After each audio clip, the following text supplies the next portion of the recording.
before I get into detail about assembling these, I do kind of want to go over some other paint styles.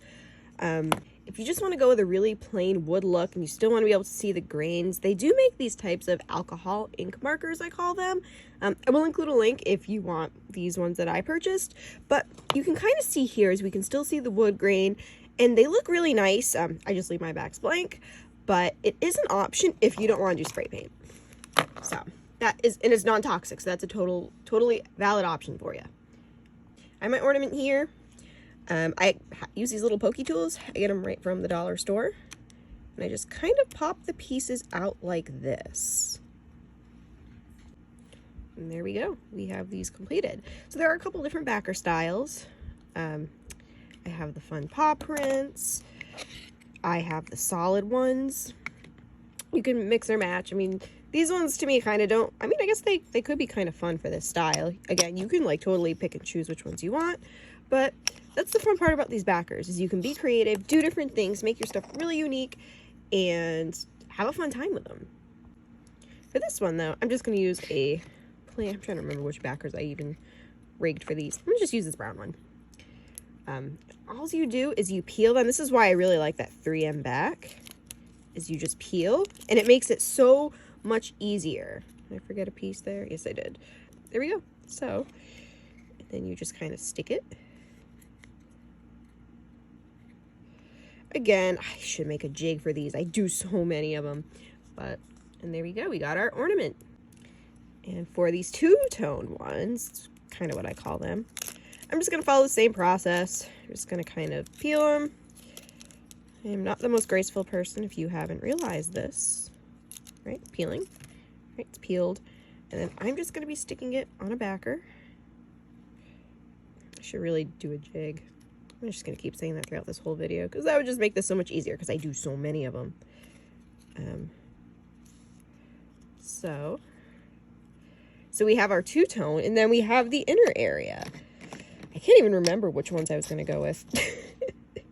Do black. Let's do one of these shiny ones. It's kind of nice. It's kind of nice looking. And they just pop right in like that. So you can do the two-tone without needing to paint, and they look really nice. Now for somebody who may not be using 3M, they want to use glue, or, you know, they don't want to do it that way that I just showed, you can also hand paint these. This is actually how I did all mine last year because I thought it just made sense at the time.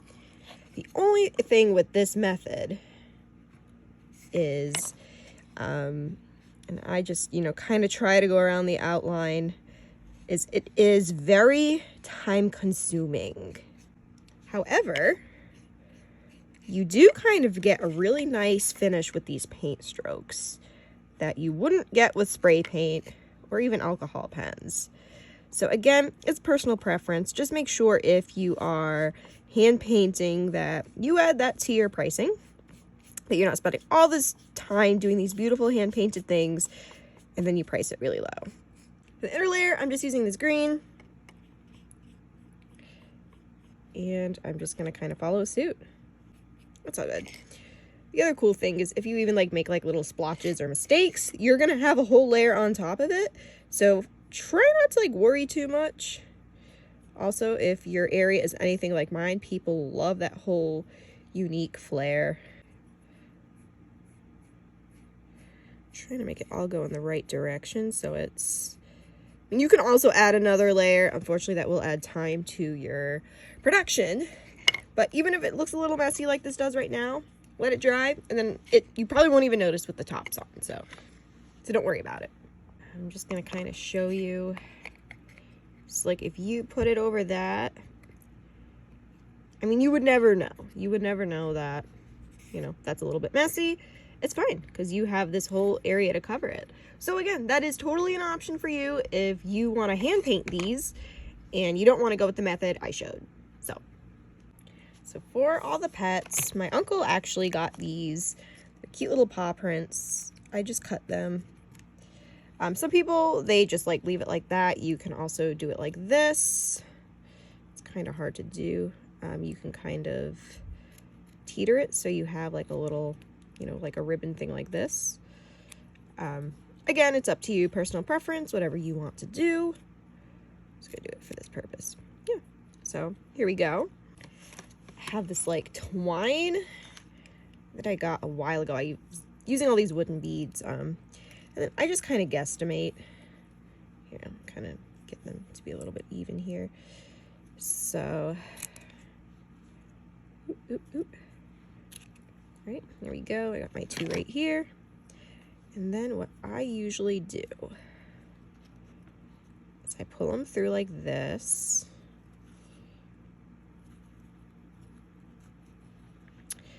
I do stick this kind of in between, like this. And I pull them both.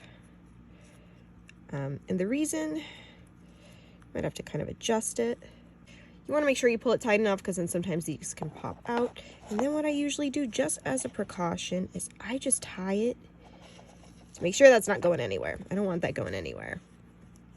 Right, and then I have my 2 up here. This is a little bit longer, don't want that. And I like to add a little wooden bead or something to the top. And again, you can choose to add one if you want to.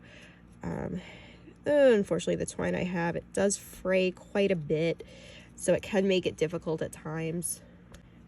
All right, so I am going to just add the wooden bead to the second one, but that's what it looks like without the wooden bead. And again, it's personal preference, whatever you want to do. All right, so we have it there, and then we're just going to kind of slide the wooden bead on the top like that. There we go. I wish I had some more white beads. You can paint them. I've painted them before. It's just kind of hit or miss. That's pretty much how I do my ornaments. All right, so these are kind of our ornaments. You can also paint your beads. This was a trial that I did. It didn't come out great. I mean, maybe you could try sanding them. There's all different things you can do. There's different types of beads. Oh, but before I finish this up, I'm going to be showing you what happens if you don't use 3M and you want to use a type of glue. I'm just doing some Hobby Lobby glue. I do recommend Star Bond. I've had good luck with Star Bond and the Gorilla Wood Glue. But aside from that, let me just kind of show you what happens if you choose to use glue. I recommend just putting little dots around.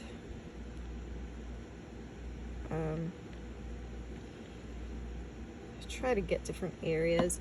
If you notice too much goes on, what you can do, I just take a paper towel and I lightly kind of dab it because I don't want that excess of glue to get all over the place. So I dab it so it kind of looks like that. They also have ones with a thinner nozzle. Unfortunately, the glue that I have doesn't have the thinnest nozzle, but yeah, it does the trick. I do recommend clamping them if you are gluing or adding some weight, and then letting them set for a minimum of 24 hours. Even though a lot of glues claim they'll dry in, a few hours, I like to just, be on the safer side. So what can happen here is you can see how it's a little bit shiny over there, is sometimes the glue will actually seep. And when you have a lot of these little details, it can actually be kind of noticeable depending on what color your background is. Now granted, some people might not even notice that. That's just kind of a rule of caution if you want to use glue on these ornaments. One added bonus is the glue does dry clear, and it is very minuscule, at least with this particular color scheme that I have. I did just want to point this out because on certain ones, it can be very noticeable.